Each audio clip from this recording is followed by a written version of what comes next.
Halo semuanya, selamat datang di channel Scene Film. Kali ini saya akan merangkum sebuah film Back to the Future yang bertema penjelajah waktu. Gak usah banyak basa-basi, mari kita simak ceritanya. Scene diawali dengan remaja yang bernama Marty McFly, yang mana ia sedang berkunjung ke rumah seorang profesor yang bernama Dr. Emmett Brown.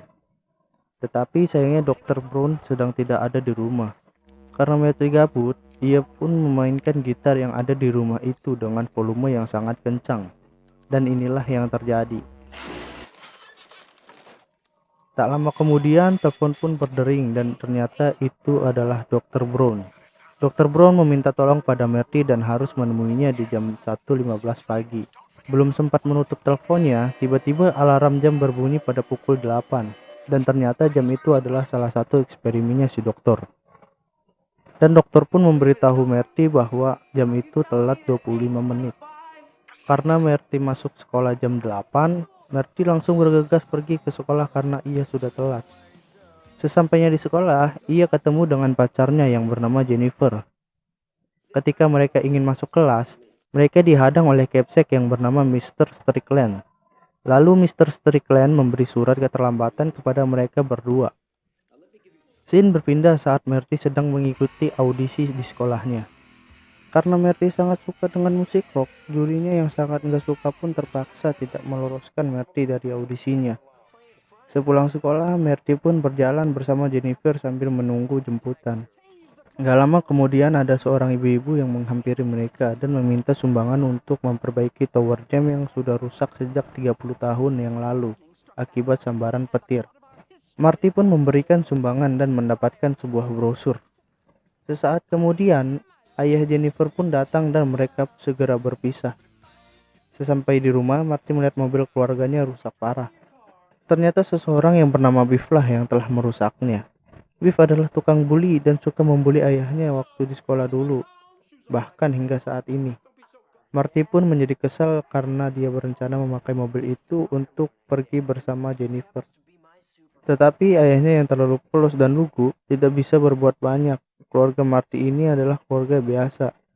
Meskipun begitu, mereka ini sebenarnya saling peduli satu sama lain. Saat makan malam bersama, Marty diberitahu ibunya kalau Jennifer menelponnya. Ibunya mengatakan kalau dia tidak suka dengan seorang perempuan yang suka mengejar laki-laki. Dan di situ ibunya pun menjadi teringat saat dulu pertama kali bertemu dengan ayahnya di sebuah pesta dansa yang disertai badai petir. Malam harinya tempat di mana ia dan dokter berjanji untuk bertemu. Kemudian dari dalam sebuah kontainer keluar sebuah mobil DeLorean yang dikemudikan oleh si dokter. Ternyata dokter meminta Marty untuk memvideokan eksperimennya. Dokter memberitahu kalau mobil itu adalah sebuah mesin waktu yang ia ciptakan. Ia pun meminta Marty untuk segera memulai videonya. Dr. Brown lalu memasukkan anjingnya yang bernama Einstein ke dalam mobil. Ia kemudian mengatur waktu yang dipakai anjingnya dan menyamakan dengan miliknya. Dengan menggunakan sebuah remote control, dokter lalu mengendalikan mobil itu. Setelah mengambil jarak yang cukup, dokter segera menjalankan mobil itu dengan sangat cepat ke arah mereka. Tepat di kecepatan 88 mil per jam, dan mobilnya pun menghilang. Ternyata dokter mengirim mobil itu pergi ke masa depan, tepatnya 1 menit setelah mereka. Dan benar saja gak lama kemudian mobil itu pun muncul dari belakang mereka. Mobil itu datang dengan kondisi penuh lapisan es yang sangat dingin. Namun, Einstein yang di dalamnya terlihat baik-baik saja. Kemudian dokter menunjukkan kepada Marty bagaimana cara kerja mesin waktunya. Ia juga memberitahu dengan mengatur waktu ini dia bisa berpergian kemana saja yang ia mau. Dokter lalu menyetel mesin waktu itu ke tanggal 5 November tahun 1955, yang mana ia pada saat itu menemukan teori perjalanan waktu. Terus juga ia bercerita, saat itu dia sedang berada di dalam toilet dan terpleset karena lantai yang licin, yang membuat kepalanya terbentur. Saat itulah dia mendapat ilham dan merancang flux kapasitor yang dapat melakukan perjalanan waktu. Marty lalu bertanya, apa bahan bakar mobil itu? Dokter pun mengatakan bahwa mobil ini menggunakan tenaga listrik seperti mobil pada umumnya. Namun untuk mengaktifkan flux kapasitor, ia harus menggunakan plutonium yang dapat menghasilkan daya sebesar 1,2 gigawatt. Plutonium adalah unsur kimia yang biasa digunakan untuk membuat senjata nuklir. Dokter mendapatkan plutonium itu dari sebuah kelompok teroris yang memintanya untuk membuat sebuah bom. Tak disangka dokter membuat bom palsu dan malah menggunakan plutonium itu untuk bahan bakar mesin waktunya. Setelah memasukkan sebuah plutonium ke tabung bahan bakar, dokter pun segera bersiap-siap dan mengatakan kepada Marty kalau ia ingin pergi ke masa depan dan melihat kemajuan umat manusia. Sebelum pergi, ia meminta Marty untuk tetap merekamnya karena ia akan melakukan perjalanan yang bersejarah.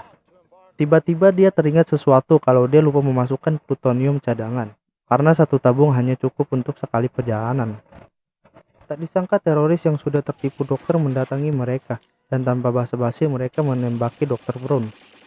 Marty kemudian masuk ke dalam mobil DeLorean dan kabur menggunakan mobil itu. Karena teroris itu terus menembakinya, Marty pun mengendari mobil itu dengan sangat kencang.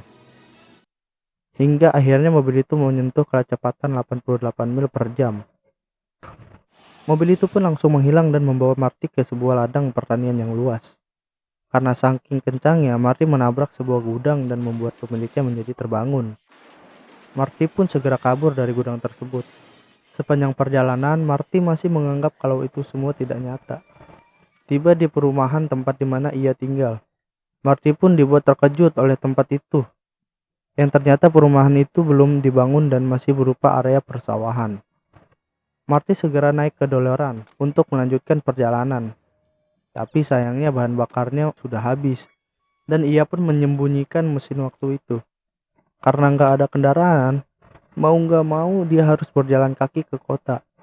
Sampai di sana ia pun heran, karena di sana segala sesuatunya terlihat jadul. Menara jam yang seharusnya sudah rusak pun masih berfungsi dengan normal.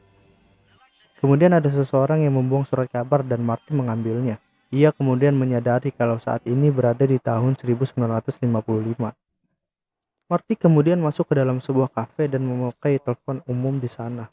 Ia lalu membuka buku telepon dan berusaha menghubungi Dr. Brown muda. Karena teleponnya nggak diangkat, ia pun menyobek buku itu dan mencari alamat rumah Dr. Brown.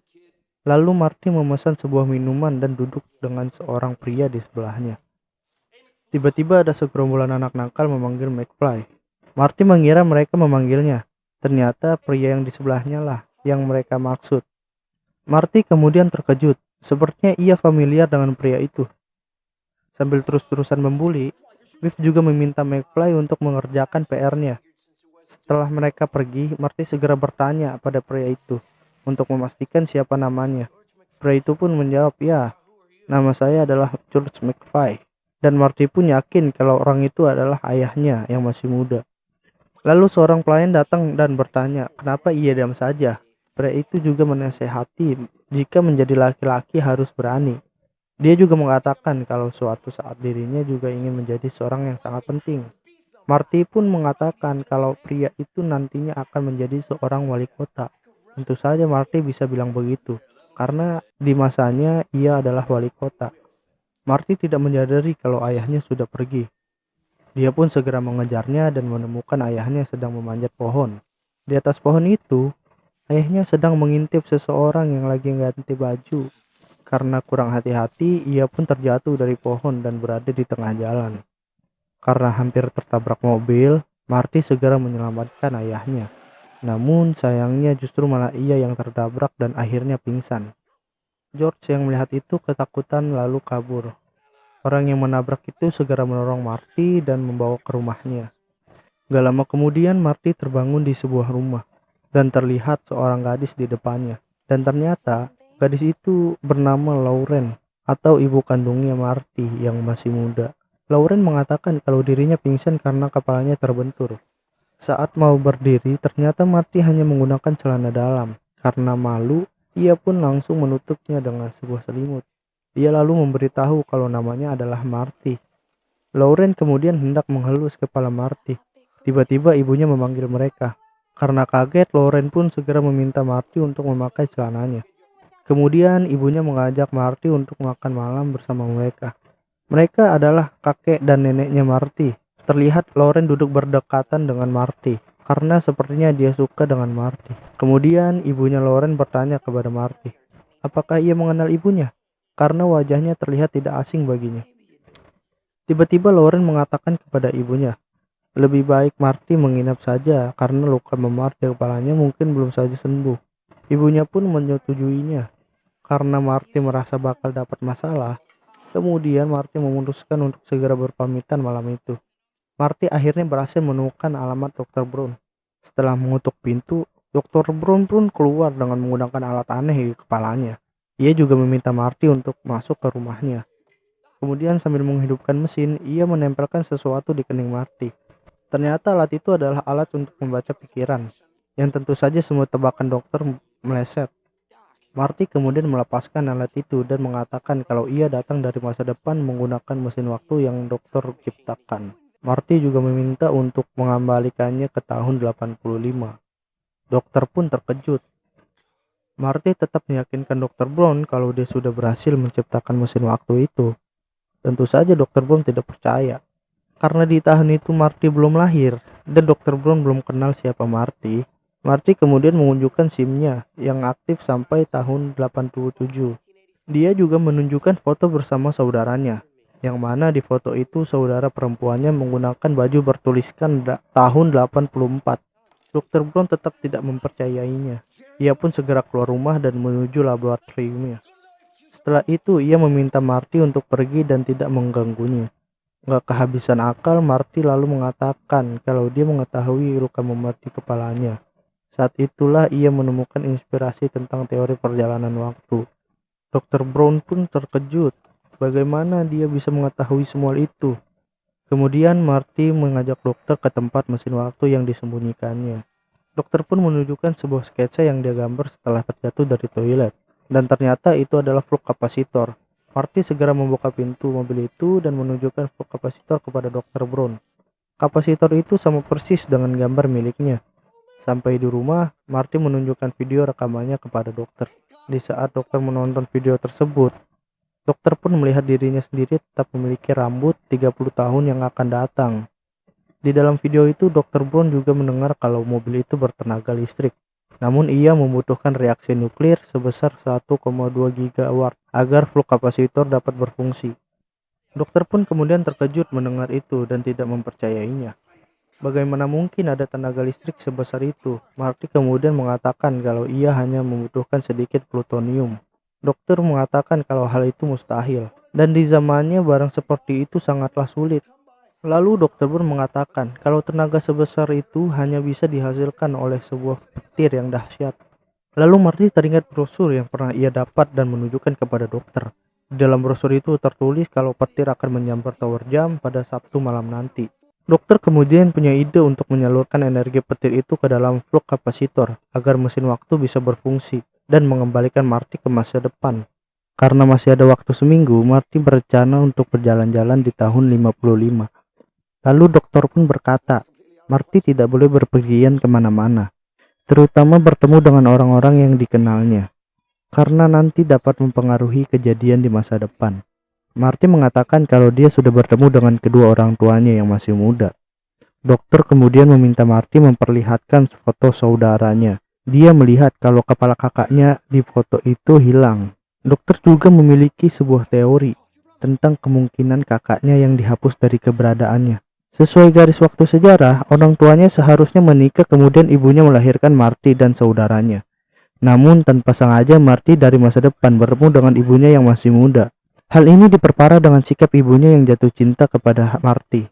Secara tidak langsung, kejadian itu mempengaruhi masa lalu dan membuat ibunya bisa saja tidak menikah dengan ayahnya. Keesokan paginya, dokter bersama Marty pergi ke sekolah untuk menemui ayahnya. Menurut Dr. Brown, Marty sudah mengacaukan pertemuan antara ayah dan ibunya. Maka dari itu, Dr. Brown meminta agar Marty bisa memperbaiki hubungan mereka. Di dalam sekolah, sepertinya George sedang dibully oleh teman-temannya. Tanpa bisa berbuat apapun, dokter yang melihat kejadian itu menjadi prihatin. Sebenarnya apa yang membuat ibunya jatuh cinta? Marty mengatakan, mungkin saja karena kasihan saat kakeknya menabraknya. Tetapi seperti yang kita tahu kalau Marty sudah menolong ayahnya yang seharusnya tidak boleh dilakukan karena sama saja merubah suatu kejadian. Marty lalu menolong George dan mengingatkan kalau ia adalah orang yang telah menolongnya waktu itu.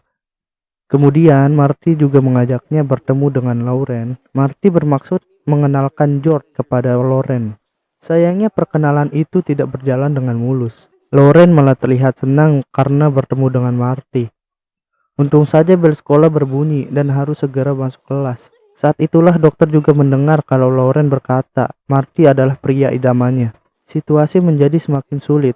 Dokter pun mengatakan kalau ayahnya dan ibunya harus bertemu tanpa kehadiran orang lain. Mungkin saja dengan sebuah kencan. Lalu mereka berdua melihat spanduk acara pesta dansa di sekolah. Marty pun jadi teringat di pesta itulah mereka pertama kali saling jatuh cinta. Dan akhirnya Dr. Brown meminta untuk memastikan mereka berdua bisa pergi ke acara itu. Keesokan harinya, Marty menemui George di kantin sekolah. Terlihat George saat ini sedang menulis sebuah cerita fiksi. Marty lalu memberitahunya kalau Loren menginginkan George mengajaknya ke pesta dansa. George sepertinya nggak pede dan mengatakan kalau sudah ada orang lain yang mengajaknya, sambil menunjuk ke arah seseorang, yaitu Biff. Ternyata Biff saat ini sedang menggoda Lauren. Di sini Marty kesal melihat ibunya diganggu. Marty menghampirinya dan mengajaknya berduel. Namun karena terlalu besar, Marty mengurungkan niatnya. Biff yang terlanjur kesal mengacungkan tangannya dan bersiap menghajar Marty. Untung saja Mr. Strickland berada di sana dan Marty pun selamat. Marty lalu balik ke meja George dan ternyata dia sudah pergi dari sana. Marty pun segera menyusulnya dan meyakinkan George untuk tetap mengajak Lauren ke pesta dansa. George pun berkata, tidak ada siapapun di planet ini yang bisa memaksanya. Marty lalu melihat fotonya kembali dan ternyata kakak pertamanya sudah menghilang. Malam harinya George yang lagi asik tidur diganggu oleh Marty. Marty memasangkan headset ke telinganya, lalu memutar lagu dengan volume keras dan membuat George menjadi terbangun. Marty mengatakan kalau ia adalah alien dari planet Vulcan dan meminta George untuk mengajak Lauren ke pesta dansa. Jika tidak, ia akan melelehkan otaknya. Keesokan harinya, George yang penggila fiksi menjadi ketakutan karena kejadian semalam. Dia pun mencari Marty dan memintanya untuk mengajari bagaimana caranya mengajak Lauren ke pesta dansa. Marty mengatakan kalau saat ini Lauren sedang berada di kafe. Selain itu, dia juga meminta George untuk percaya diri. Kemudian Marty sambil merayunya dan mengucapkan kata-kata yang bisa menarik perhatiannya. George yang terlalu polos kemudian mencatatnya agar tidak lupa. Lalu George di dalam kafe dengan gagahnya menemui Lauren, tentu saja sambil membaca catatannya. Tanpa basa-basi, ia memanggil Lauren dan mulai merayunya. Lauren bingung dan lalu mengatakan sepertinya ia mengenalinya. George pun menjawab, ya namaku adalah George Murphy. Kepada Lauren, ia mengatakan kalau dia adalah takdirnya. Lauren menjadi terharu mendengarnya. Lagi asik menggonanya, tak disangka Biff datang untuk mengacau. Dia lalu menghampiri George dan akan memalaknya. Melihat itu, Marty yang lagi duduk di meja resepsionis kemudian menyelengkat Biff dan membuatnya terjatuh. Biff menjadi marah dan bersiap menghajar Marty. Lalu Marty mengalihkan perhatiannya dan langsung memukul Biff. Setelah itu, Marty langsung kabur keluar. Nggak disangka kejadian itu malah membuat Lauren semakin terpukau kepada Marty. Biff dan teman-temannya pun segera mengejar Marty. Lalu Marty meminjam sebuah mainan kepada anak-anak di depannya dan merubahnya menjadi skateboard. Biff segera naik ke mobil untuk mengejarnya. Secara nggak sengaja, Marty menabrak pejalan kaki dan membuat Biff berhasil mengejarnya. Lalu Biff berniat menjepit ke arah truk yang ada di depannya. Marty dengan sigap meloncat ke atas mobil dan menyelamatkan diri. Akhirnya mobil yang dikemudikannya menabrak truk itu dan tertimpa muatan yang berisi kotoran sapi. Karena sudah jatuh hati, Lauren pun berencana membuntuti kemana Marty pergi. Sesampainya di rumah dokter terlihat sedang melihat video rekamannya sendiri. Marty berniat memberitahu tentang kejadian yang menimpanya. Namun dokter pun menolaknya karena hal itu bisa mempengaruhi di masa depannya. Dokter juga membuat sebuah simulator untuk merencana mereka di hari Sabtu malam nanti. Dalam simulator itu, dokter pun menjelaskan ia akan membuat sebuah kawat yang terhubung pada flux kapasitor. Kemudian menggunakan kabel listrik dari puncak menara dan menggantungkannya di atas jalan. Kemudian Marty harus mengemudikan mobilnya dengan kecepatan 88 mil per jam. Dan tepat saat petir menyambar, kawat pengait di mobilnya harus menyentuh kabel yang teraliri listrik dari proses tersebut. Jika teorinya benar, maka aliran listrik dari potensi itu akan memberikan energi besar dan mengirimnya kembali ke masa depan. Tiba-tiba seseorang mengetuk pintu, yang ternyata itu adalah Lauren. Lauren berharap Marty bisa menemaninya di pesta dansa Sabtu malam nanti. Marty pun menawarkan George sebagai penggantinya. Menurut Lauren, George tidak cukup kuat untuk melindunginya dari masalah. Marty kemudian pergi ke tempat George dan membujuknya untuk kembali mengajak Lauren. Marty pun memiliki rencana dengan berpura-pura jahat terhadap Lauren. Kemudian George yang melihatnya datang untuk melindunginya. Dengan kejadian itu maka George akan dianggap seorang pahlawan. Akhirnya Sabtu malam pun tiba. Marty dan dokter pun segera bersiap-siap untuk rencana mereka. Karena dokter menolak untuk mengetahui apa yang terjadi di masa depan, Marty menulisnya ke dalam sebuah surat untuk dibaca dokter di kemudian hari. Lalu Marty pergi ke pesta dansa itu bersama Lauren untuk melaksanakan rencananya. Setelah memarkirkan mobil, Lauren segera melepas jaketnya. Lauren yang melihat Marty begitu malu-malu dan langsung menciumnya. Namun setelah melakukannya, Lauren merasa ada yang aneh. Karena saat menciumnya, dia merasa seperti mencium saudaranya sendiri. Kemudian Lauren melihat Biff datang dan langsung mengeluarkan Marty dari dalam mobilnya. Biff mengatakan gara-gara ulahnya, mobilnya rusak berat. Lalu dia menyerahkan Marty kepada teman-temannya. Lauren yang melihat itu meminta Biff untuk melepasnya. Biff malah menjadi semakin birahi ingin bercocok tanam. Kemudian Biff meminta teman-temannya untuk membawa Marty pergi. Marty pun dikunci ke dalam bagasi mobil sekelompok musisi. Sementara itu George dari dalam gedung keluar untuk mencari mobil Marty dan ia menemukan mobil itu sudah bergoyang-goyang. Dengan tampak gagah berani, George menghampiri mobil itu memintanya untuk berhenti. Ternyata pria itu bukanlah Marty melainkan Biff. Namun George tetap memintanya jangan mengganggu Lauren. Karena Biff kesal, dia pun keluar mobil dan menghajar George. Lauren yang kasihan berusaha menolongnya dan meminta Biff untuk menghentikannya. Tetapi Biff malah mendorongnya dengan kasar. George menjadi semakin marah melihat kelakuan Biff. Ia pun langsung memukul wajahnya dan membuatnya pingsan. Sementara itu para musisi berhasil mengeluarkan Marty dari dalam bagasi. Marty pun segera berlari untuk menyelamatkan Lauren. Sampai di sana ia menjadi lega karena melihat George sudah membuat Biff pingsan. Akhirnya Lauren pergi ke pesta dansa bersama George. Marty kemudian melihat foto saudaranya dan tidak melihat ada perubahan. Dia lalu kembali ke sekelompok musisi itu dan meminta mereka untuk melanjutkan acara musiknya. Menurutnya jika George dan Lauren tidak melakukan ciuman pertama mereka, maka ia akan hilang untuk selamanya. Karena tangan salah satu musisi itu terluka saat menolong Marty, mereka memintanya untuk menggantikannya. Di pesta dansa itu George masih aja malu-malu dan belum mencium Lauren. Tak lama berdansa ada seorang laki-laki yang merebut Lauren untuk berdansa dengannya.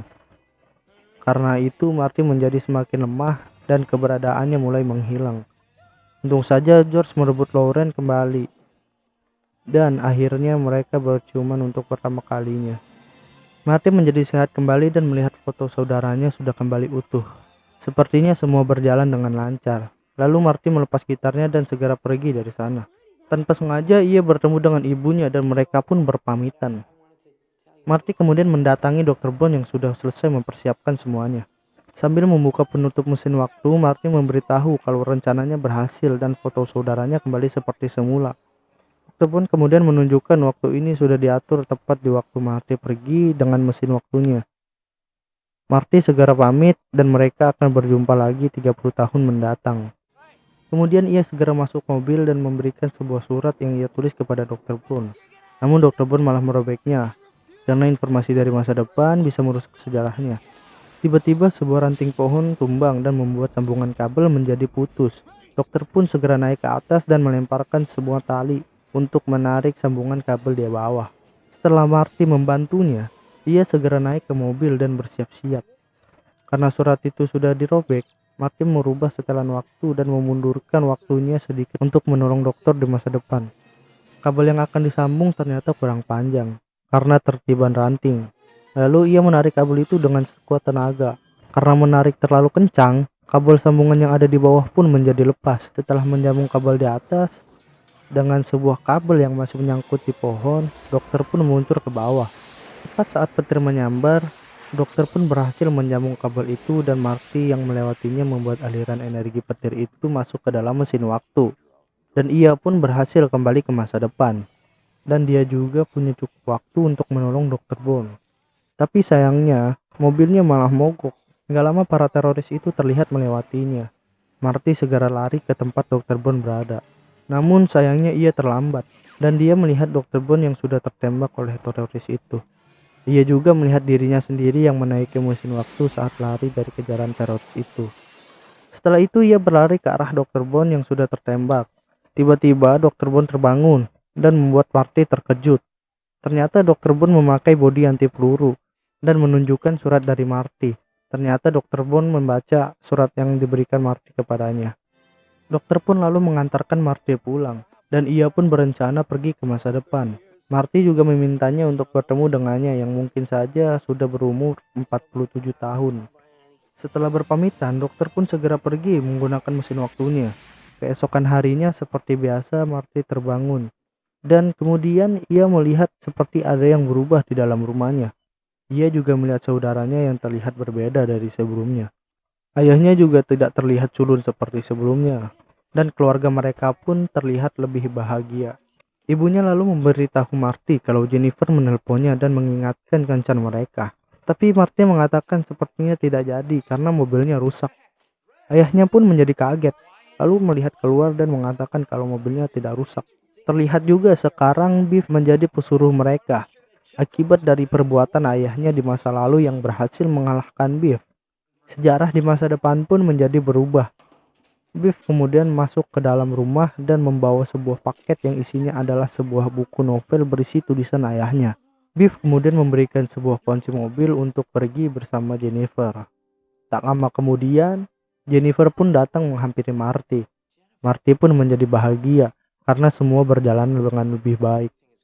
Tiba-tiba terdengar ada suara ledakan dan muncul mobil DeLorean tepat di garasi rumahnya. Dari dalam mobil, Dokter Bond menggunakan pakaian aneh dan terlihat seperti orang yang sedang terburu-buru. Dokter juga meminta Marty untuk pergi bersamanya, yaitu ke masa depan. Ternyata dokter juga sudah mengupgrade mesin waktunya menjadi lebih canggih dan ramah bahan bakar. Dokter pun mengatakan kalau sesuatu telah terjadi pada anak mereka di masa depan. Mereka pun segera memasuki mobil dan bersiap-siap untuk pergi. Marty mengatakan kalau jalanan itu tidak cukup panjang untuk mencapai kecepatan 88 mil per jam. Dokter mengatakan karena sekarang mobil ini sudah bisa terbang. Mereka pun segera pergi ke masa depan dan akhirnya film pun berakhir. Pesan moral yang saya dapat adalah semua yang telah terjadi di masa lalu biarlah terjadi. Waktu yang akan sudah terlewat adalah waktu yang terbaik, yang gak bisa dan seharusnya gak usah kita ubah. Rencana Tuhan adalah yang terbaik.